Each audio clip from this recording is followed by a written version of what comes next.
Hello दोस्तों, नमस्कार। मंजिल एकेडमी यूट्यूब चैनल पे एक बार फिर से आप सभी का बहुत बहुत स्वागत है। दोस्तों, मंजिल एकेडमी यूट्यूब चैनल आपकी जो मंजिल है, चाहे रीट एग्ज़ाम हो, चाहे सीटेट एग्ज़ाम हो, चाहे किसी भी तरह का कॉम्पिटिटिव एग्ज़ाम हो जिसके अंदर आपके बाल विकास का अगर सिलेबस है या पाठ्यक्रम है तो उसकी मंजिल तक पहुँचाने के लिए हम लगातार प्रयासरत हैं। दोस्तों, मंजिल एकेडमी यूट्यूब चैनल एकमात्र ऐसी मंजिल एकेडमी यूट्यूब पे एक ऐसी चैनल है जो बिल्कुल बेसिक से बिल्कुल शून्य से आपको आपका पूरा पाठ्यक्रम करवाया जा रहा है। अगर आप चैनल पर नए हैं या वीडियो को पहली बार देख रहे हैं तो बराए मेहरबानी पहले अपने सिलेबस को पास में रखें और वीडियो को इस चैनल पे प्लेलिस्ट बनी हुई है, उसके अकॉर्डिंग आप अपना पूरा पाठ्यक्रम पढ़ सकते हैं। क्योंकि इस चैनल पे उर्दू लैंग्वेज का जो पूरा पाठ्यक्रम है वो अपलोड कर दिया गया है और अब बाल विकास की जो यूनिट फर्स्ट थी वो पूरी अपलोड कर दी गई है। उसके बाद में उसका टेस्ट पेपर भी लगा दिया गया है और आज दोस्तों हमारी दूसरी यूनिट शुरू हो चुकी है। इससे पहले हमने अधिगम का अर्थ और अपने परिभाषा को लेकर एक वीडियो अपलोड हो चुका है, क्लास हो चुकी है। दोस्तों, आज हमारी अधिगम को लेकर दूसरी क्लास है। दोस्तों, बाल विकास को लेकर बहुत सी ऐसी गाइडें मार्केट में हैं, बहुत से ऐसे नोट्स आपने पढ़े होंगे और यूट्यूब पर घंटों घंटों की क्लासेज आपने देखी होगी, पढ़ी होगी। लेकिन इसके बावजूद भी आपने देखा होगा जब आप पीछे वाले पेपर उठा के देखते हैं तो उनसे सवाल बहुत कम, यानी कि 50% सवाल ही उनसे पुटअप होते हैं। बाकी सवाल क्यों नहीं आते उनके पढ़ाए हुए मैटर से? तो उसका कारण ये दोस्तों, बाल विकास जो है वो समझ पे आधारित सब्जेक्ट है। कुछ सवालात ऐसे होते हैं जो उस विषय वस्तु से तो होते हैं लेकिन उसमें समझ नहीं पाते उस पर्सन को, इसलिए वो सवाल हमारे समझ के बाहर होता है। तो उस समस्या से निपटने के लिए हमें करना क्या होता है? बाल विकास के अंदर दोस्तों किसी भी टॉपिक को या किसी भी विषय वस्तु को आप पढ़ रहे हो तो उसकी कॉन्सेप्ट या उसकी थ्योरी को आपको समझना बहुत ज़रूरी है। तो मैं उसी के अकॉर्डिंग आपको पूरा पाठ्यक्रम करवा रहा हूं और मैं ये आपको जो विषय वस्तु प्रोवाइड करवा रहा हूं दोस्तों, मेरी 2 साल की मेहनत है और इसके अंदर आपको आरबीएसई माध्यमिक शिक्षा बोर्ड की जो 11वीं और 12वीं की बुक्स का मटेरियल मैंने इसमें इंक्लूड किया है और इसके अलावा उत्कर्ष की तीनों फैकल्टी हो, जैसे आर के वैष्णव सर हो, अंकित सर हो और मलिक सर हो, जैसे जो और भी अपने जितने भी मनोविज्ञान की दृष्टि से महत्वपूर्ण जो फैकल्टीज़ हैं उनके जितने भी अनुभव है उसको मैंने एक जगह एकजुट करके हुए आपको पढ़ाने का प्रयास कर रहा हूं। मैं उन सब की जो विषय वस्तु है उन सब को एक जगह लाकर मैं आपको पढ़ाने का प्रयास कर रहा हूं ताकि ज़्यादा से ज़्यादा आपको इसका फ़ायदा मिल सके। दोस्तों, बिना देरी के आज की क्लास शुरू करते हैं। आज हमारी क्लास है दोस्तों अधिगम के प्रकार। दोस्तों, अधिगम के प्रकार का मतलब ये होता है कि भाई आप अधिगम किस किस तरीके से कर सकते हो। एक तो आप गामक अधिगम कर सकते हो, प्रतिबोधनात्मक अधिगम कर सकते हो और संकल्पनात्मक अधिगम कर सकते हो। दोस्तों, मैंने इसके पहले आपको अगर याद हो तो ये एक चार्ट आपके सामने रखा था, ये वाला। तो अगर आप इस चार्ट को अपने दिमाग में रखते हो तो यहाँ से आपके 50% अधिगम यहीं पे क्लियर हो गया। यानी कि आप जैसे अधिगम अगर शरीर के द्वारा कर रहे हो या क्रिया के द्वारा कर अपने भावात्मक रूप है आपका या संज्ञानात्मक रूप है या प्रतिबोधनात्मक आप अधिगम कर रहे हो तो वो किन विधियों के माध्यम से होता है, इनको मैं एक जगह आपको समझाने की कोशिश करूँगा। तो समझते हैं। अधिगम का जो हमने दोस्तों पहला प्रकार पढ़ा था वो है गामक अधिगम। गामक अधिगम मैंने बोला है दोस्तों, गामक का मतलब होता है शारीरिक क्रिया।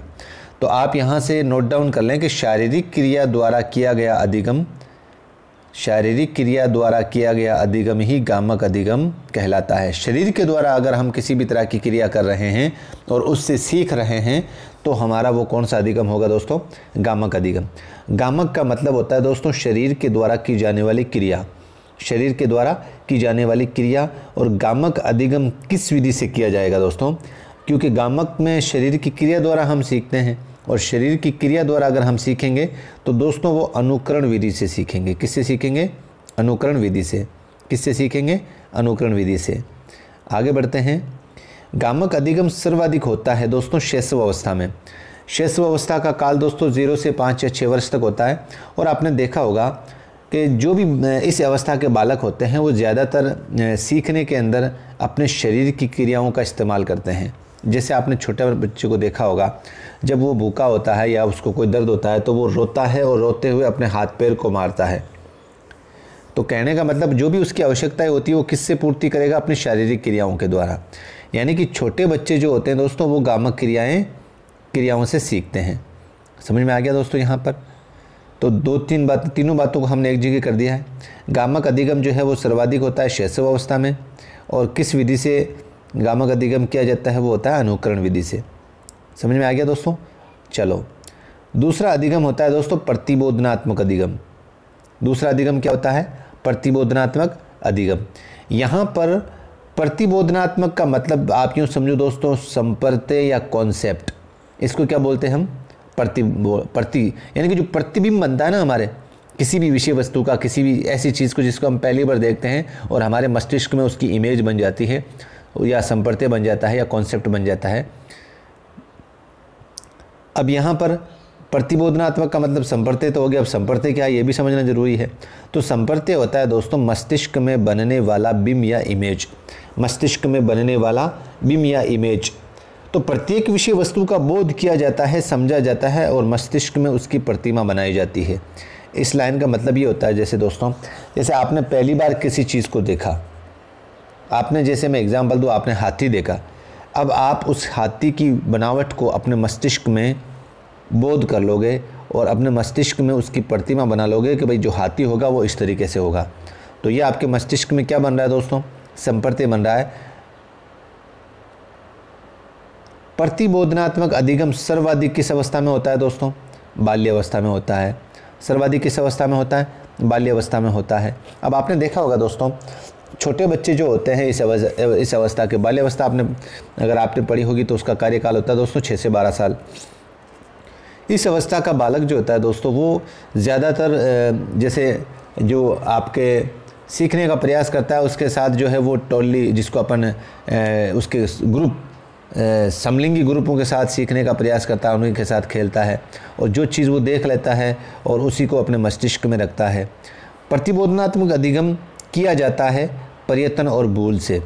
आपने देखा होगा कई बार बच्चे कुछ लिखने का प्रयास करते हैं या कुछ चित्र बनाने का प्रयास करते हैं और फिर उसमें कोई ना कोई भूल हो जाती है, त्रुटि हो जाती है, फिर दोबारा उसी चित्र को बनाने का प्रयास करेंगे, फिर भूल होती है, फिर प्रयत्न करते हैं, फिर भूल होती है, फिर प्रयत्न करते हैं। तो इस अवस्था के बालक, किस अवस्था के बालक दोस्तों? बाल्यावस्था के बालक जो होते हैं वो प्रतिबोधनात्मक अधिगम होता है दोस्तों। तो दोनों का कन्फ्यूज़न क्लियर। अगली बात, अगला दोस्तों होता है संकल्पनात्मक अधिगम। अब यहाँ पर दोस्तों संकल्पना क्या है ये समझना ज़रूरी है हमें। संकल्पना का मतलब होता है दोस्तों, जब बालकों के मस्तिष्क का विकास होता है, बालक के मस्तिष्क में विभिन्न प्रकार की विषय वस्तु को देखने पर उसके मस्तिष्क में विभिन्न प्रकार की कल्पनाएं आती हैं और इन्हीं कल्पनाओं के विकसित रूप से बालक सीखने का प्रयास करता है। कहने का मतलब दोस्तों, प्रतिबोधनात्मक इससे जस्ट अगली कड़ी है। आपने अगर देखा होगा तो एक होता है मूर्त और एक होता है अमूर्त। दोस्तों जो मूर्त विकास होता है और एक अमूर्त विकास होता है, तो मूर्त विकास होता है दोस्तों बाल्यावस्था के अंदर और अमूर्त होता है अपने किशोर अवस्था के अंदर।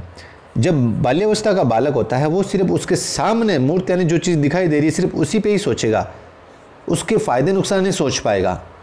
लेकिन अमूर्त अवस्था का जो बालक हो जाता है, अमूर्त अवस्था में जो किशोर अवस्था का जो बालक हो जाता है, वो उसके सही गलत इसके परिणाम को भी, अगर वो विषय वस्तु सामने नहीं है तो उसको सोच सकता है।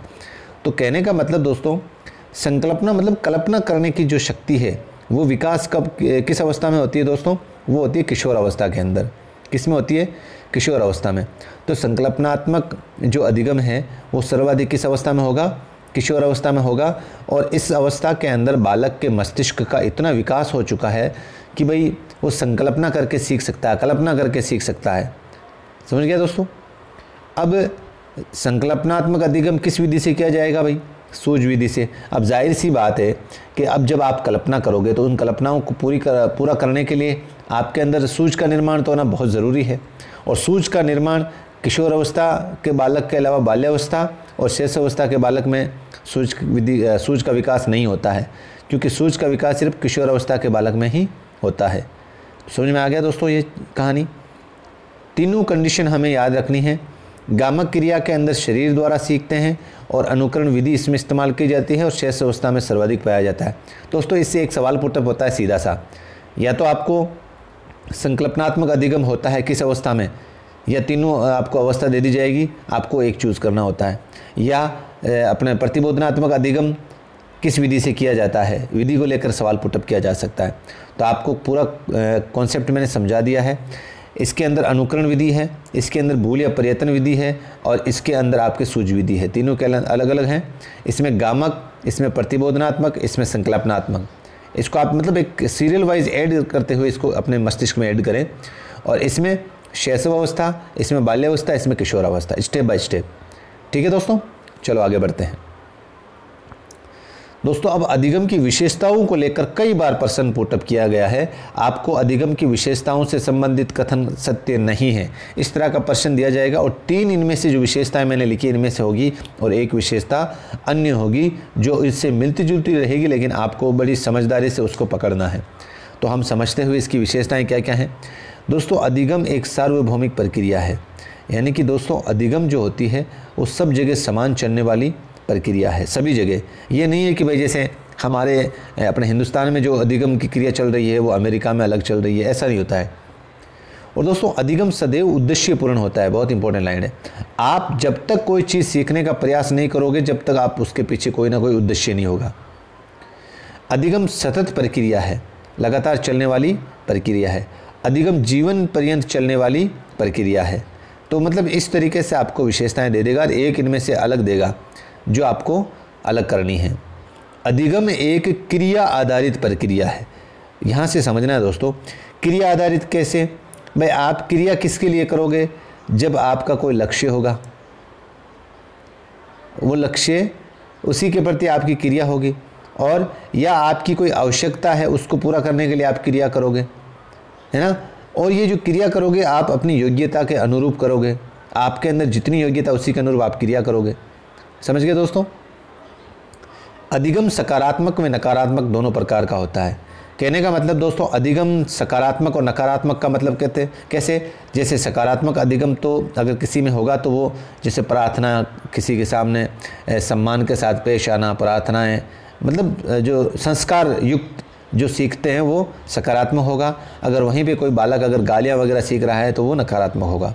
तो आपको ये सीधा दे सकते हैं कि एक ऑप्शन में आपको सिर्फ इतना दे दें कि अधिगम सिर्फ नकारात्मक होता है या अधिगम सिर्फ सकारात्मक होता है। तो इस बात को आप ध्यान रखना, अधिगम सकारात्मक और नकारात्मक दोनों होता है।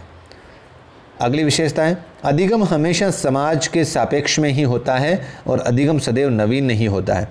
समाज के सापेक्ष में मतलब जैसा समाज होता है दोस्तों, बालक वैसा ही उसके अनुसार बनने की कोशिश करता है। अधिगम सदैव नवीन नहीं होता। बहुत बार ऐसा होता है जैसे दोस्तों आपने कोई भी चीज़ सीखी है और वो सीखते हुए अगर आप उसी के अकॉर्डिंग कोई, जैसे आपने साइकिल चलाने सीखी है, अब आप साइकिल चलाने के बाद में आप बाइक चलाना सीखोगे तो जो साइकिल चलाने वाला अधिगम है, जो सीखने का काम है, वो आपके किस में काम आएगा दोस्तों? बाइक चलाने में। अधिगम एक स्वाभाविक क्रिया नहीं है। स्वाभाविक मतलब अपने आप होने वाली, ये मूल प्रवृत्तियों पर आधारित होती है दोस्तों, मूल प्रवृत्तियों पर आधारित होती है। अधिगम में सीखने में कई प्रकार की विधियां सम्मिलित होती है। जैसे अभी ऊपर ने पढ़ा था अपन विधियां, सीखने के अंदर कई प्रकार की विधियां शामिल होती है। अधिगम में अध्यापक, मित्र मंडली, परिवार की महत्वपूर्ण भूमिका होती है, क्योंकि ये तीनों पक्ष अधिगम को बहुत प्रभावित करते हैं। कौन कौन? क्योंकि सीधा सवाल पूछना है, अधिगम को प्रभावित करने वाले कारकों में से पूछा जाता है।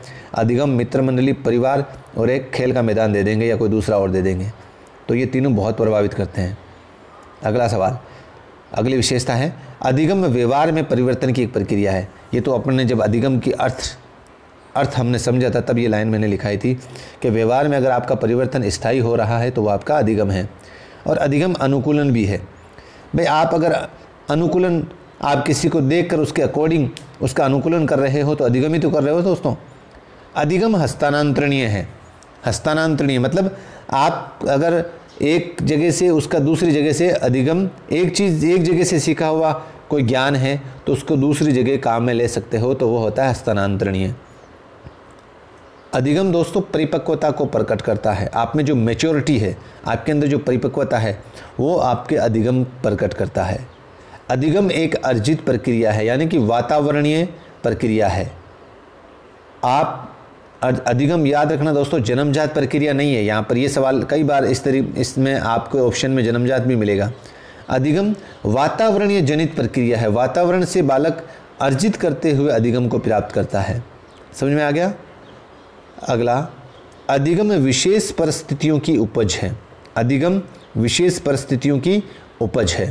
कहने का मतलब, अगर बालक के जब तक सामने कोई विशेष परिस्थितियां उत्पन्न होगी नहीं, तब तक वो सीखने का प्रयास नहीं करेगा।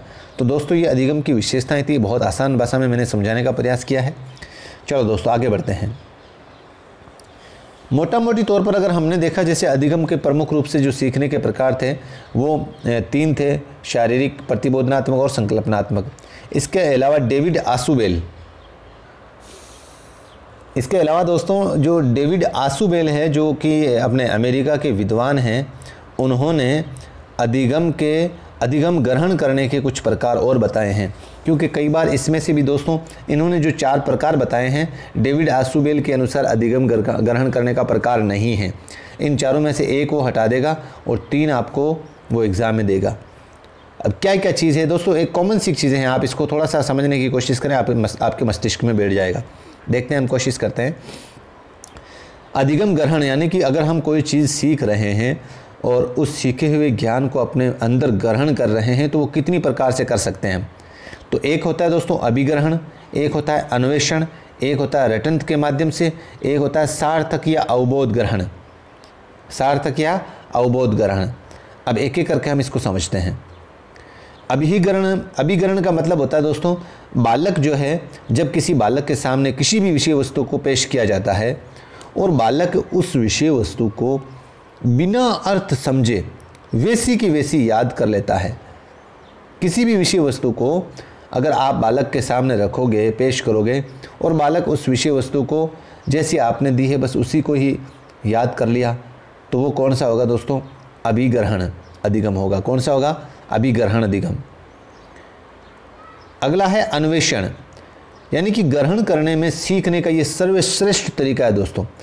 अगर किसी ज्ञान को हम सीख रहे हैं और सीखते हुए उसके अर्थ को हम ग्रहण कर रहे हैं, तो ग्रहण करने में जो सबसे सर्वश्रेष्ठ तरीका है डेविड आसुबेल के अनुसार, वो है अन्वेषण। इसमें क्या होता है दोस्तों?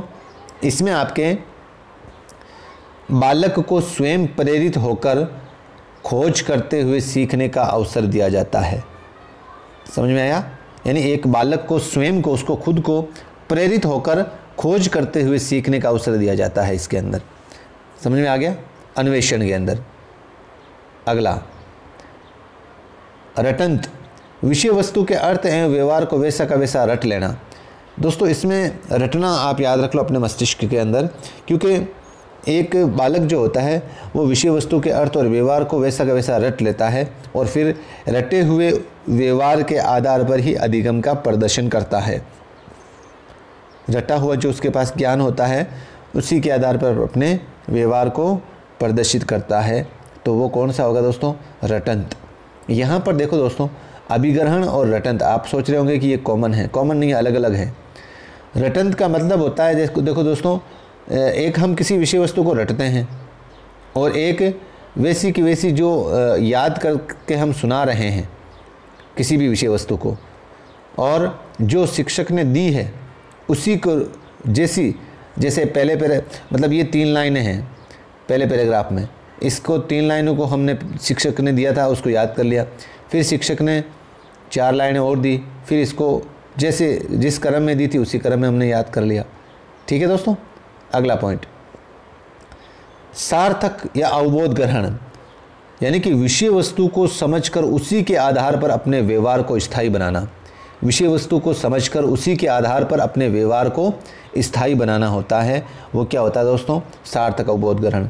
जब हम देखो दोस्तों, हम ये अपने ऊपर लेकर देखो, आप किसी भी विषय वस्तु को हम जब भी याद करने की कोशिश करते हैं, एक तो जैसे मान लो कि हमारे एग्ज़ाम के अकॉर्डिंग कोई विषय वस्तु है और हम उसको पॉइंट जो चीज़ें हैं उसको याद करने की कोशिश करते हैं, और उसके अलावा जैसे हम खुद चूज़ करते हैं। जैसे एक तो हमें शिक्षक ने बता दी, यहाँ पर इसको इस तरीके से समझो, यहाँ पर शिक्षक ने बता दिया कि भाई आपके एग्ज़ाम के पॉइंट ऑफ व्यू से ये चीज़ें आएगी, आप इसको याद कर लो, कर लिया।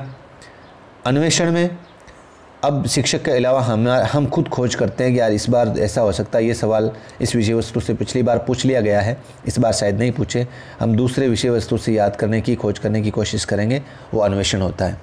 और रटन का मतलब ये वाला भी भाग रट लिया हमने, अपने वाला भी रट लिया, शिक्षक ने जो बोला था उसको भी रट लिया, तो वो आ जाएगा रटंत के अंदर। और सार्थक के अंदर दोस्तों कोई भी विषय वस्तु होती है, उसके अर्थ को हम समझते हुए, उसका मेन अर्थ वो क्या कहना चाहता है, अगर इसको समझते हुए हम किसी भी विषय वस्तु के अर्थ को ग्रहण कर रहे हैं तो वो होता है दोस्तों सार्थक या अवबोध ग्रहण। समझ गए दोस्तों। अब आगे बढ़ते हैं, सीखने की अवस्थाएं। बालक किसी विषय वस्तु का ग्रहण कर रहा है, अर्थ को सीखते हुए अर्थ ग्रहण कर रहा है। अब ये भी कई बार सवाल पुटअप होता है दोस्तों कि भाई एक बालक जब भी किसी विषय वस्तु को सीखता है तो वो किस अवस्था के अंदर सबसे ज़्यादा सीखता है, सबसे कम कब सीखता है, ये चीज़ें भी इनसे एक बार सवाल पुटअप होया हुआ है आपके साइकोलॉजी के अंदर। दोस्तों सीखने की अवस्थाओं की अगर मैं बात करूं तो यानी कि एक बालक जब पढ़ने के लिए आता है तो उस बालक में सदैव सीखने की गति समान नहीं रहती है। हम भी जब छोटे बालक थे तो आपने देखा होगा या आपको याद होगा कि हम किसी विषय वस्तु को सीखने का प्रयास कर रहे हैं, आते ही जब हम स्कूल में आते हैं तब से लेकर शाम तक उसी अवस्था में उस विषय वस्तु को, या हमारे मस्तिष्क की या हमारी एनर्जी सेम थोड़ी रहती थी। तो कहने का मतलब दोस्तों अलग अलग समय में हमारी सीखने की जो मात्रा और जो गति होती है वो भिन्न भिन्न होती है, और इसी के अनुसार हमने सीखने की अवस्थाओं को 3 भागों में बांटा है, प्रारंभिक अवस्था, मध्य अवस्था और अंतिम अवस्था।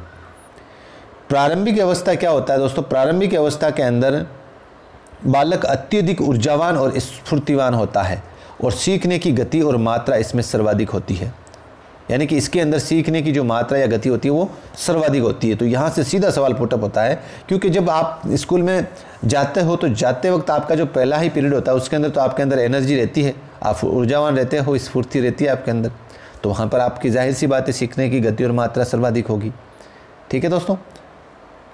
दूसरी अवस्था आती है दोस्तों मध्य अवस्था, यानी कि सीखते सीखते आपने देखा होगा कुछ समय बाद आपके अंदर भी थोड़ा सा आलस आ जाता है, या थकान आ जाती है, या थोड़ा सा सिर दर्द होने लग जाता है। इन कारणों से आपका जो है वो सीखना थोड़ा सा मंद हो जाता है, धीमा हो जाता है। तो मध्य अवस्था के अंदर क्या होता है दोस्तों, सीखते सीखते आपके जो सीखने का जो क्रम है वो थोड़ा सा मंद हो जाता है। उसका कारण क्या होता है दोस्तों, थोड़ा आलस हो जाता है, थोड़ी सी थकान या सिर दर्द होने लग जाता है। तो मध्य अवस्था के अंदर सीखना थोड़ा सा मंद हो जाता है। अंतिम अवस्था, अंतिम अवस्था के अंदर दोस्तों सीखते सीखते बालक एक ऐसी चरम सीमा पर पहुंच जाता है जहां पर बालक सीखना बिल्कुल बंद कर देता है, यानी कि अंतिम पड़ाव पर कि भाई अब तो बिल्कुल भी कुछ भी नहीं समझ में आ रहा है, सब ऊपर के जा रहा है, क्योंकि वो थक चुका होता है या उसके अंदर उसका सिर दर्द होने लग गया, बिल्कुल भी नहीं समझ में आ रहा है, वो होता है दोस्तों अंतिम अवस्था के अंदर। समझ में आ गया दोस्तों।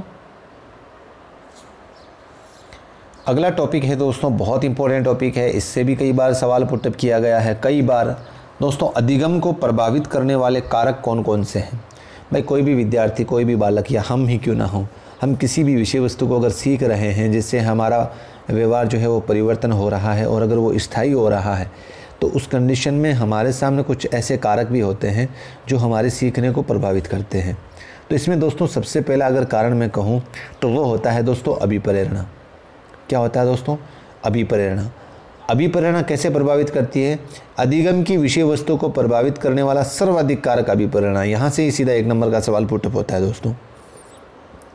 अगर बालक के अंदर अभिप्रेरणा है तो अधिगम की गति सामान्य रूप से सर्वाधिक होगी, यानी कि बालक के अंदर अगर किसी चीज़ को सीखने का जोश और जज्बा है या अभिप्रेरणा है तो उसमें सामान्य रूप से जो सीखने की गति है वो सर्वाधिक होगी। दूसरा दोस्तों अधिगम को प्रभावित करने वाला कारक है विषय वस्तु। दूसरा क्या है, विषय वस्तु। अगर बालक के सामने विषय वस्तु सरल, सुबोध और सामान्य की रीति, यानी कि उसके समान जो उसकी जो एलिजिबिलिटी या योग्यता है उसके अनुसार होगी तो अधिगम सर्वाधिक होगा, अधिगम की गति सर्वाधिक होगी। लेकिन अगर उसके उलट अगर अधिगम की विषय वस्तु अगर थोड़ी कठिन है, सरल नहीं है, तो अधिगम की गति जो है वो मंद होगी। तीसरा कारण है दोस्तों अधिगम को प्रभावित करने में वातावरण। अगर बालक के सामने नेत्र प्रिय या प्रदूषण रहित या अनुकूलन कोई वातावरण है तो वहाँ पर उसका अधिगम सर्वाधिक होगा। नेत्र प्रिय का मतलब होता है जैसे दोस्तों उसकी आंखों को प्यारा हो, और आंखों को प्यारा वातावरण कौन सा होगा आप खुद अपने ऊपर लेके देखो। अगर हमें कोई ऐसा अच्छा कमरा मिल जाए जिसमें कोई डिस्टर्ब करने वाला हो, कोई डिस्टर्ब करने वाला नहीं हो, ना ही किसी भी तरह की कोई आवाज़ें आ रही हो, गाने चल रहे हो, एकदम शांत इलाका हो, अच्छी सी धूप खिली हुई हो, पास में से ठंडी ठंडी हवा भी आ रही हो, इस तरीके से अगर कोई हमारे आँखों को जिसको हम पसंद करते हैं वैसा अगर वातावरण है हमारे सामने और प्रदूषण भी नहीं है उस क्षेत्र में, तो हमारी जो सीखने की गति होगी दोस्तों वो सर्वाधिक होगी। ठीक है। नवीन ज्ञान, अगला कारक क्या है दोस्तों? नवीन ज्ञान। नवीन ज्ञान दोस्तों पूर्व ज्ञान को प्रभावित करता है। जो आपने पूर्व ज्ञान हासिल किया है, जैसे आपने साइकिल चलानी सीखी है, तो आपका ये जो ज्ञान है ये बाइक सीखने में भी आपको प्रभावित करेगा मतलब आपके काम भी आएगा। और अगर मैं एक बार कहूँ, जैसे मान लो कि आप पूर्व ज्ञान में आप यूँ समझो कि जैसे आपने कोई एग्ज़ाम दिया पिछली बार रीट का, आपका सिलेक्शन नहीं हुआ, तो आपका वो पूर्व ज्ञान है। अब आप दोबारा कोई कोचिंग कर रहे हो, पढ़ रहे हो, तो आपका नवीन ज्ञान है जो कि आपको प्रभावित भी कर रहा है। प्रभावित इसलिए कर रहा है कि आपने इसकी एक बार कोचिंग ले रखी है। विधियाँ, अगला कारक क्या है? विधियाँ। मनोवैज्ञानिक व क्रिया आधारित, अगर मनोवैज्ञानिक और क्रिया आधारित विधियाँ होगी तो बालक के अंदर सीखने की जो गति होगी वो तीव्र होगी दोस्तों। अगर क्रिया आधारित यानी बच्चों को यानी कि वो एक अपने है ना खुद करके सीखो, करके सीखना, तो अगर उसके आधार पर अगर कोई विधि है तो वो उसके अंदर अधिगम जो है वो तीव्र होगा। अगला है मानसिक विकास। मानसिक विकास, मानसिक विकास अच्छा और तीव्र है तो अधिगम भी तीव्र होगा। जाहिर सी बात है कि आपके मस्तिष्क में टेंशन, तनाव इस तरीके से चल रहे हैं, मस्तिष्क के अंदर आप मानसिक रूप से पीड़ित हैं, तो आपका अधिगम जो है वो तीव्र नहीं होगा। अगला कारक है दोस्तों परिपक्वता। परिपक्वता, व्यवहार में परिवर्तन अस्थायी होता है। व्यवहार में परिवर्तन अस्थायी होता है तथा बिना परिपक्वता के अधिगम संभव भी नहीं है, क्योंकि अधिगम को परिपक्वता प्रभावित ज़रूर करती है। दोस्तों मैंने आपको जब अधिगम को अपने अधिगम में अस्थायी परिवर्तन जब पढ़ाया था ऊपर पहले वाली क्लास में, तो उसमें परिपक्वता भी एक नाम था। यानी कि परिपक्वता से आपको अधिगम तो होगा लेकिन वो स्थायी नहीं होगा, कुछ समय के लिए होगा। भाई आप जैसे आज जवान हो तो आप जब तक मरोगे तभी तक इसी कंडीशन में थोड़ी रहोगे। अभी जितनी स्फूर्ति, जितनी एनर्जी, जितना आपका व्यवहार है वो बुढ़ापे में वैसा का वैसा थोड़ी रहेगा। परिवर्तन होगा ना, तो परिवर्तन होगा तो स्थायी परिवर्तन कहाँ हुआ? आपके स्थायी परिवर्तन कहाँ से रहा इसमें? तो परिपक्वता जो है वो दोस्तों अधिगम को प्रभावित करती है। अगला पॉइंट, अध्यापक। अध्यापक भी अधिगम को प्रभावित करने वाला प्रमुख कारक है। यानी कि प्रभावशाली शिक्षण करने में शिक्षक की महत्वपूर्ण भूमिका होती है। अगर कोई शिक्षक अपने शिक्षण को प्रभावशाली तरीके से पढ़ा रहा है तो बालक के अंदर जो सीखने की जो गति है वो तीव्र होगी। अगला है अभ्यास, आदत और थकान। अभ्यास, आदत और थकान ये भी अधिगम को प्रभावित करने वाले प्रमुख रूप से कारक हैं। इसके अंदर नन महोदय हैं जिन्होंने एक परिभाषा दी है इसी को लेकर। नन महोदय, विद्यालय में अभ्यास प्रवृत्ति को अनुमति देनी चाहिए। अभ्यास प्रवृत्ति को अनुमति देनी चाहिए, ये कौन कहते हैं? नन महोदय। अगला सवाल और अंतिम कारक है दोस्तों विद्यार्थी का खुद का संकल्प। अगला अंतिम जो अधिगम को प्रभावित करने वाले कारकों में अंतिम कारक है विद्यार्थी का संकल्प। दोस्तों इसका कहने का मतलब ये है कि अगर बालक के अंदर खुद के अंदर कुछ करने का संकल्प होगा तो उस टाइम अधिगम सर्वाधिक होगा, गति तीव्र होगी। लेकिन अगर उसमें खुद में ही अगर संकल्प नहीं है कि भाई मैं कुछ करूँगा, कुछ नहीं करूँगा, तो वहाँ पर अधिगम मंद हो जाएगा, शून्य हो जाएगा। दोस्तों ये आज हमारी क्लासेस थी अधिगम को लेकर, जिसके अंदर हमने आज बहुत इंपॉर्टेंट विषय वस्तु पढ़ी है। एक तो पढ़ा है हमने अधिगम को प्रभावित करने वाले कारक, और दूसरा हमने पढ़ा था जो सीखने की अवस्थाएं होती है, एक बालक होता है वो किस अवस्था में कितना सीखता है, और एक बहुत इंपॉर्टेंट पॉइंट पढ़ा था हमने, अमेरिका के विद्वान जो डेविड असूबेल है उसके अनुसार बालक जो अधिगम ग्रहण करता है उसके कौन कौन से प्रकार है, इसको हमने अच्छे से समझा। और एक दोस्तों ये कॉन्सेप्ट ये आपके मस्तिष्क में आपको हमेशा के लिए सेट कर लेना है, क्योंकि अधिगम के अंदर आप जब सिद्धांत पढ़ोगे अधिगम के तो उसमें बहुत काम आएगा ये।